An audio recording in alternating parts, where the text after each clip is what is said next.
Up today on the Speed of Culture podcast, we're thrilled to be joined by Christina Panos, the Chief Marketing Officer at the Corcoran Group. Christina has been at the helm of Corcoran's marketing transformation, reshaping real estate advertising with emotionally resonant campaigns and leveraging creative leadership to drive brand growth across the luxury real estate market. Christina, so great to see you. Thanks for having me, Matt. Absolutely. You know, real estate is such an interesting industry. It's unlike any other. Just because there's so much nuance to it. It's obviously a very complex industry as well. What are some things about the real estate industry that you've learned over time that maybe some people don't know? Well, I came into the business as a bit of an outsider. I started my career on the agency side and was lucky enough to be brought to the client side at one point. And so I had really no understanding of the real estate business. I knew who Barbara Corcoran was because I grew Right. up in the New York City area. And now she's on Shark Tank, so everyone knows her. Everyone knows her. But, if you grew up in the 80s, it was sort of hard to miss Barbara because the brand was all about her. And she was kind of a pioneer in putting herself out there as the face of the brand. And that was really unique at the time. Also, something that I didn't realize about, the business was how rare it was to have a female leader, because there were at the time very few female-led real estate companies, and frankly, there still are very few. So that was something that, being on the agency side, there was a lot more balance between, I had a lot of female bosses, I had a lot of male bosses, and, coming into an industry that was a lot more, sort of led by men was something that kind of, to begin with, put Corcoran in a different category and sort of set it apart from the way that it sort of expressed itself. What surprised me about the category was really, coming from brands that were very sort of steeped in understanding consumer insights and research and understanding who their target was. When I came to the business, it was eye-opening for me to realize how differently the real estate business runs. There is no consumer research. There is no targeting. There is, it didn't attract. Very transactional, right? Very transactional. It didn't really attract the type of people who had come from the agency side and really wanted to delve into who the consumer is. When I first got here, what type of research do you have about your buyers and sellers? The answer was, we have nothing. Remember that the relationship between the agent and the consumer is owned by the agent. It's akin to a franchise model almost. Yes, it is. Yeah. And we also have a franchise business, which is a whole nother story, because those are obviously independently owned. But so the relationship between the agent and the client is owned by them. And so they know who they're reaching. They know what demographic these people are. But as the company itself doesn't necessarily have all that information. So it was extremely transactional, and also just very much focused on, most companies were about who our agents are, what our listings are. And I'm sure you've seen 1,000 ads out there of like, I'm the number one agent on the West Side, or I'm the number one agent. The famous, bus station ads are everywhere. That's basically, and the content of those ads was very much a bit of like all about me, whether it is, their picture's always on it. It's always airbrushed. It was a very sort of egocentric business in terms of the types of marketing and advertising that was out there. So that was a big surprise to me. And of course, my first role here was to change that. And so I saw that as a very big opportunity, but really sort of how very few real estate businesses understood that there is such an opportunity, not in an opportunistic way, but there's just this whole emotional aspect of buying and selling that nobody is talking about. And so this idea of understanding what are the emotions that go into real estate was just sort of not talked about and not done. And that was something that, I sort of took on as my project in rebranding Corcoran after Barbara left, but very surprised at the difference in the sort of very transactional nature of real estate when I got into it. So in that regard, what has worked in terms of establishing Corcoran as a brand that people trust and a true market leader? I think tapping into that, emotional aspect of buying and selling real estate has, and really our commitment to want to connect on an emotional level with people. When I got here, the company was in transition because Barbara had recently left the company. most people think she is still associated with the company, but she certainly her halo is felt all these years later.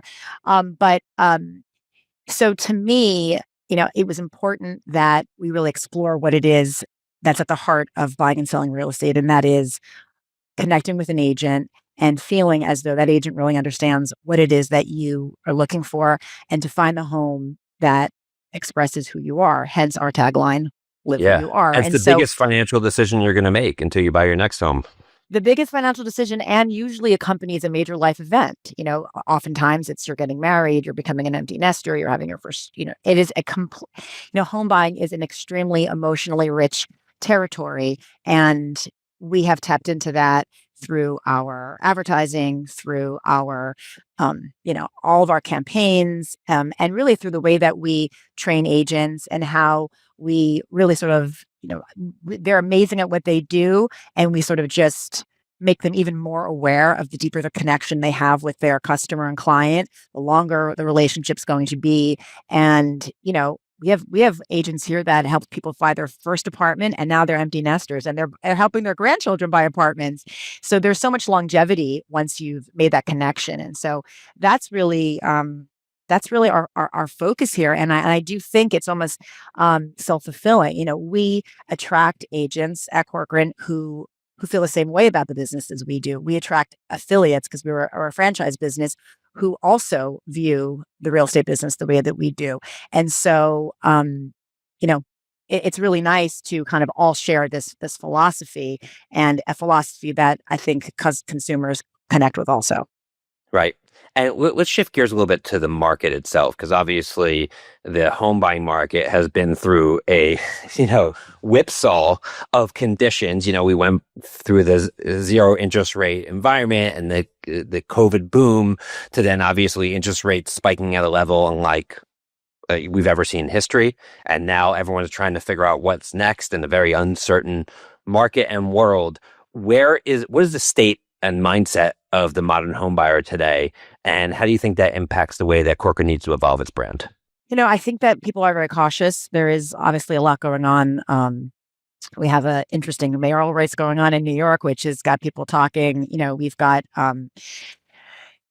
the sort of more national political climate that is, That's a whole nother podcast, right? that is uncertain.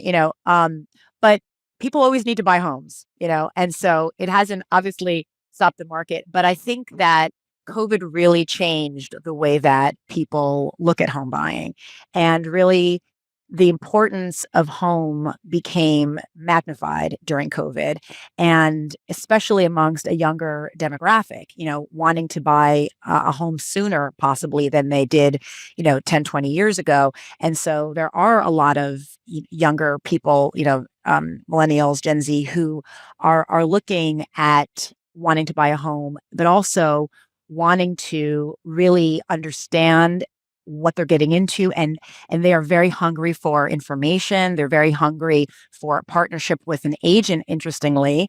And they actually want to be led by somebody that they trust, and they have a very different attitude about it than sort of a little bit of the older demographic. But home home is important, and just sort of this whole work from home climate that sort of came out of COVID has also made people want to look for a place that they can also work from home. And maybe, I just talked to somebody yesterday whose son rented an apartment, 5 different bedrooms, 5 different guys, each working from home in their own bedroom.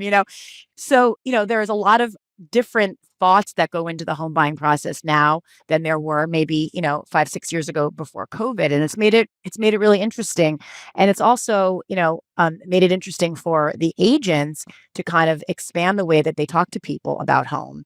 But there's going to be ups and downs all the time. I mean, I've been here since 2004, so I've seen the highs, I've seen the lows, and we've always weathered these storms because we kind of just like put our head down and focus on the fact that, people are always going to need to move. And our job is to really, connect with people. And, look, maybe they don't buy immediately. Maybe we work with them over the period of a year, but things change, interest rates are going down, there's always fluidity, but, we just try to really stay consistent with the way that we do business. And it's just, kind of, it's worked out over the years. Yeah, you brought up younger consumers. Over time, home buying has become increasingly unaffordable for younger people, which is one reason why we are seeing this huge political shift in New York City right now, right? Because I think younger people are really responding to the message that you're being left out. We're going to do something about it. And obviously, New York City has a lot of roots in capitalism. It's where Wall Street is. And that's playing out really all around the country. Do you think we were all taught growing up that the path to an American dream was buying a home, white picket fence, 2-car garage, 2.5 children, whatever it may be. That's kind of changed as well. So how are younger people looking at buying homes as sort of a rite of passage relative to maybe how it was a couple decades ago? I think that they are looking at it. I don't know if it's so much of a rite of passage, but the opportunity to create a community. I think community is something that has become really more and more important to people in general, but I think specifically to a younger generation. They are looking to connect more, and I think that is also an outgrowth of COVID. And so I don't know if it's as much as, a rite of passage, like a badge, the way maybe it was back for our parents. It's more that they are really craving a community of people, to live close to. And, I have a lot of, younger friends, babysitters of mine, frankly, who have just kind of rented their first apartments. And I hear their stories, and it's amazing because they've all managed to kind of move into a neighborhood where they have a lot of friends.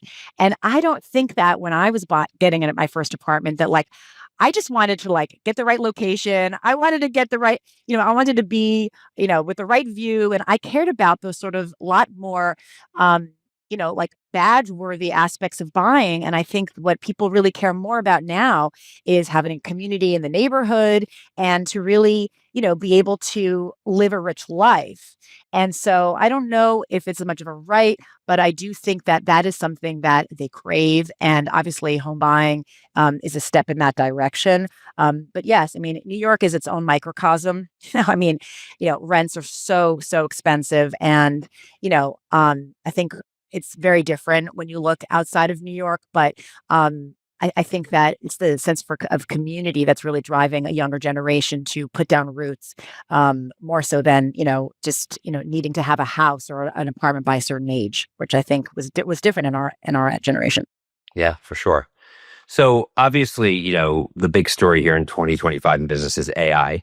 And obviously the power of AI resides in data, and, real estate has tons of data, right? You have market data, you have individual, data on prospects. And obviously like cities like New York publish things like, open data where they publish everything from crime rates to traffic to air quality by city block. So there's so much data that you can use in your role, sitting on top of the Corcoran brand. How are you looking at AI and how it's going to change the real estate industry? I hope that no matter what happens with AI, the home buying process will still be a person to person Right. connection. You don't see a robot helping somebody buy a home anytime soon. Don't. And so I think that's the great news. And I think that that's a little bit of a protection for the business. But Yeah. we are using it in every other way possible. I mean, it is incredible to really be a tool for the agents to be more efficient, to take care of a lot of the tasks that they would normally have spent a lot of their time doing, to really free them up for the human stuff, so to speak, that they do best.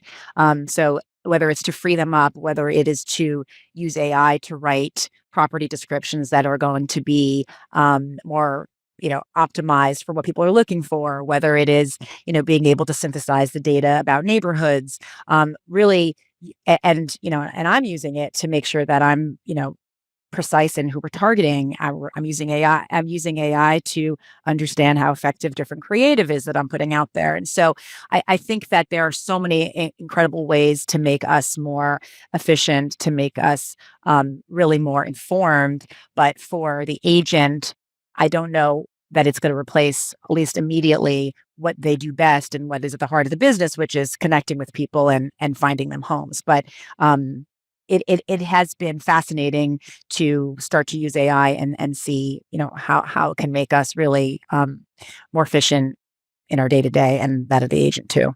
Yeah, I mean, it's fascinating, in terms of there's a lot of potential applications, obviously, of AI in this space. Everything from using the power of virtual augmented reality to be able to see places when you're not able to go, to giving people access to information about properties where they don't have to maybe talk to a broker as much. But I agree. I think if I were a broker, I would be spending more time building automation to do the things that aren't high touch, and then focusing on the relationships, because that's kind of the barbell, right? You can create the scale and the automation through AI, but you can't automate out relationships and trust and customers that you have over time. Absolutely. Real estate is, I'm glad you said it, a very high touch business. And so, that's really, what sets a good agent apart from another really is the ability to kind of double down on the high touch aspect of the business. And, it is a referral business. If you ask some of the best agents how they get their clients, it's through referrals. It's, I hate to say it, less from the advertising.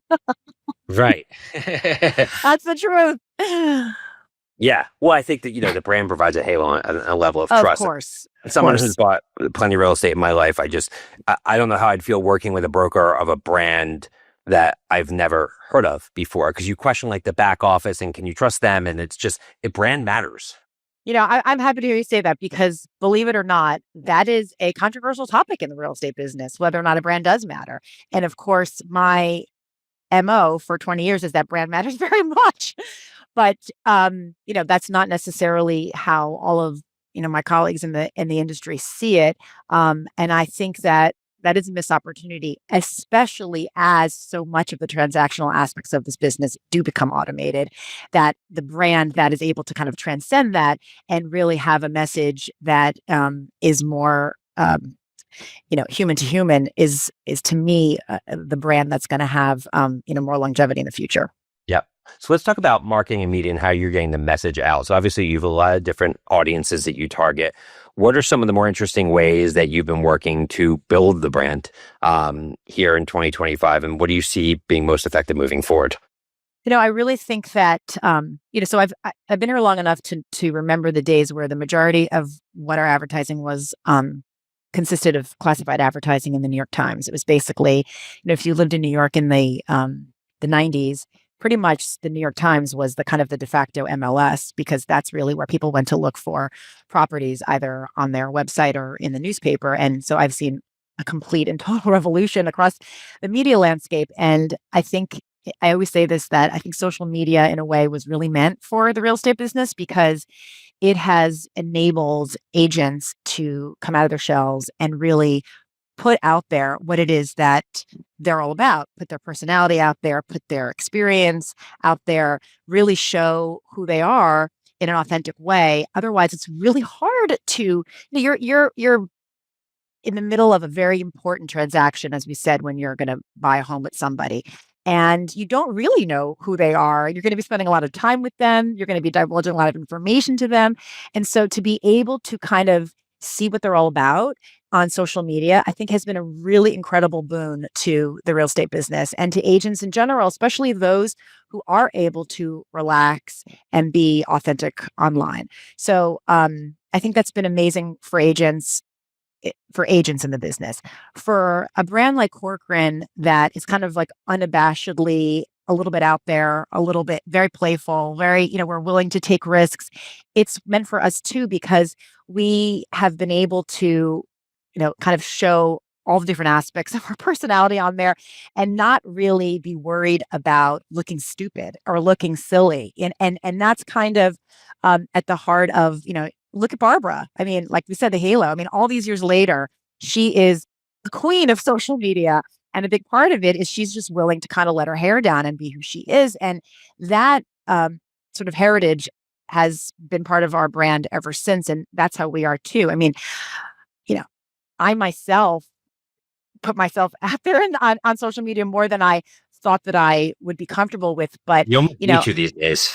yeah, I mean, and I guess when I look at the other brands in the business, I think that we probably are the one that's most willing to be authentic and show our personality. And so social media, I think, has been really great for Corcoran. I mean, in the past year, our social presence has grown 25%. Our nearest competitors grown about 3%. We're a very early adopter in TikTok and have an extremely strong presence on TikTok. And so I think that, to me, if I were to look at all of the sort of the media landscape, the social media platforms have been the most important for Corcoran to kind of sort of just grow an audience um, of people who now are able to see who we are as a brand, who our agents are. It's enabled us to really show people a little bit more in terms of what neighborhoods have to offer. It's given us a platform to talk about, to kind of guide people on the real estate process in a way. There's a lot of questions out there, especially for a younger generation. They are hungry for information. And, for that kind of first time home buyer audience, we've been able to speak to them on a more, speak to them, not at them, about what the process is all about. Awesome. Totally makes sense. Yeah, I mean, it's crazy that if you think about the real estate industry, how much it's seeped its way also into pop culture. Like these shows on Netflix just continue to do well. You have Ryan Serhant, obviously, in his show right now, doing well. And obviously we talked about Barbara and her stardom through Shark Tank, but then there's been so many shows, selling Sunset and the list goes on and on. Why do you think real estate is such a fascinating topic for the mainstream consumer? Yeah, it is a very, very voyeuristic business. And, I every party I go to, every dinner I sit down on, everyone wants to talk about real estate. And Crazy. that Right. has actually been the case since the day that I started, which Right. You wouldn't think of it as something that's a sexy industry, but it kind of is.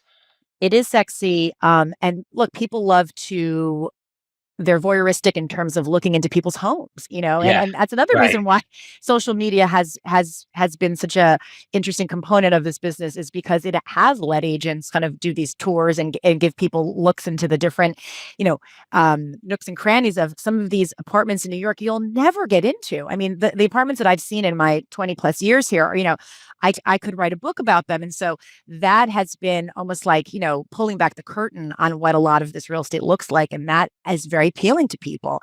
So I think it's sort of the voyeuristic aspect of, getting a look into how people live. And, the shows have really, made the business even more kind of suspenseful and sexy. And it's added a lot of, kind of, like you said, pop culture enthusiasm about it. I mean, this was never really a business where I didn't see earlier on in my career that it was always like a second career. People were like, oh, I was a lawyer and now I'm an agent, or I was in finance, I'm an agent. Now you get kids coming out of college saying, I want to be a real estate agent. That had never happened before. And for sure the shows, it's fast paced. It looks, a lot of these agents on those shows have like glamorous lifestyles.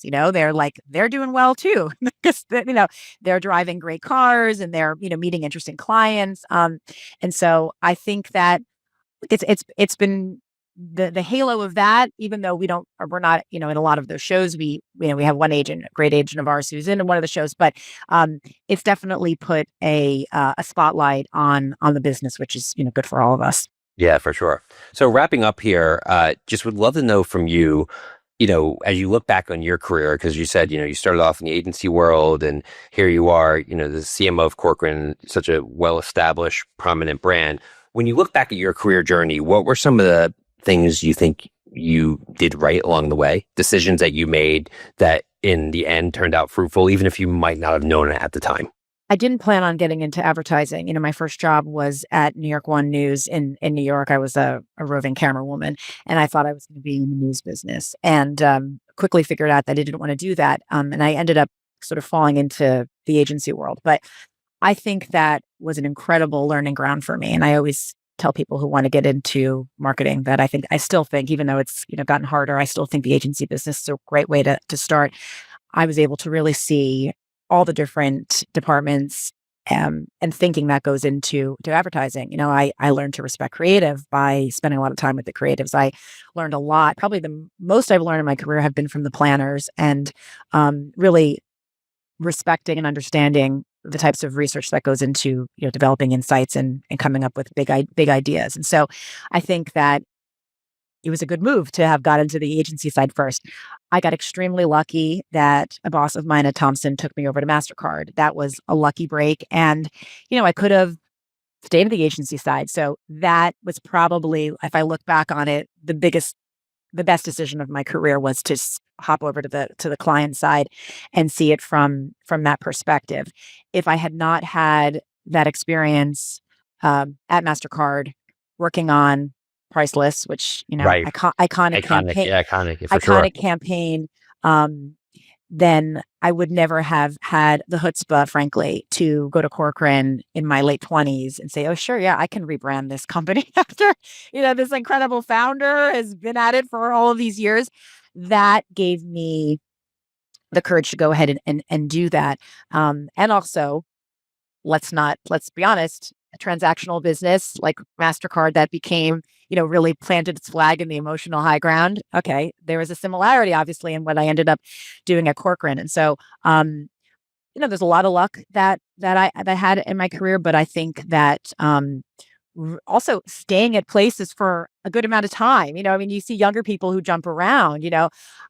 I had, about 4.5 years at Thomson, 4.5 years at MasterCard. And now I know I'm a dinosaur, 20 years at Corcoran. But, there's a lot of benefit, I think, to staying at a place for a good amount of a period of time. And I don't think that's something that a younger generation really understands.